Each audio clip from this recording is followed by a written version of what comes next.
কেমন আছেন? আশা করি সবাই ভালো আছেন। আজকে আমি একটা পাতা নিয়ে আপনাদের সাথে একটু আলোচনা করব। যদি ভালো লাগে তো কথাটা শুনে যাবেন প্লিজ। এই যে পাতাটি, ঠিক আছে, আপনারা অনেকেই চিনেন যে এই পাতাটি, ঠিক আছে।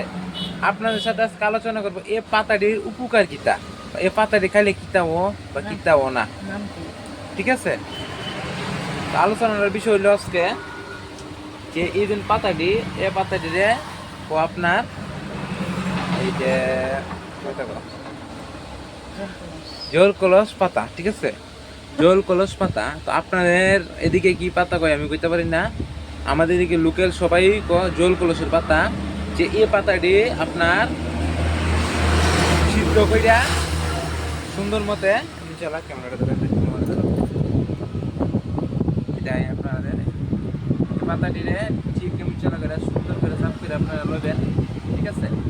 চালা করে পাতাটি লইয়া সাইরা আপনারা কড়াইয়ে দিয়ে সুন্দর করে দইয়া টইয়া আপনার কড়াই দিয়ে এটা সিদ্ধ করবেন।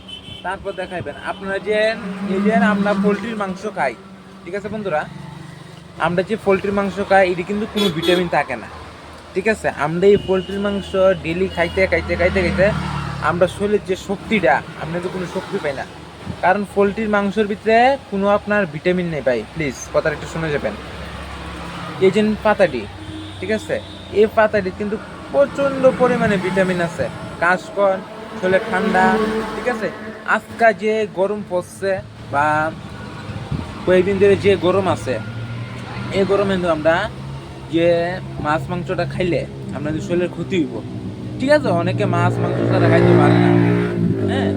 আমি এই কথা কম না যে মাছ মাংস খাইেন না, খান, কিন্তু আমি আপনাদের কইতাছি পেঁপে সিদ্ধ এবং যে কোনো সিদ্ধ দিয়ে আপনারা খান, শরীরের পক্ষে ভালো হইব। কারণ ভাই ও দিদি ভাই দাদা ভাই আপনাদের উদ্দেশ্যে বলছি, মানুষের সুস্থ প্রথমত সুস্থ থাকো। আপনারা যদি মাছ মাংস খাইয়া এই গরমের ভিতরে পেট খারাপ করে, ইটা করে হিটা করে অনেক কিছু, আমরা ডাক্তার তাহলে কত টাকা যা, এর থেকে যদি আমরা একদিন সিদ্ধ খাই এই গরম দাঁত সবাই।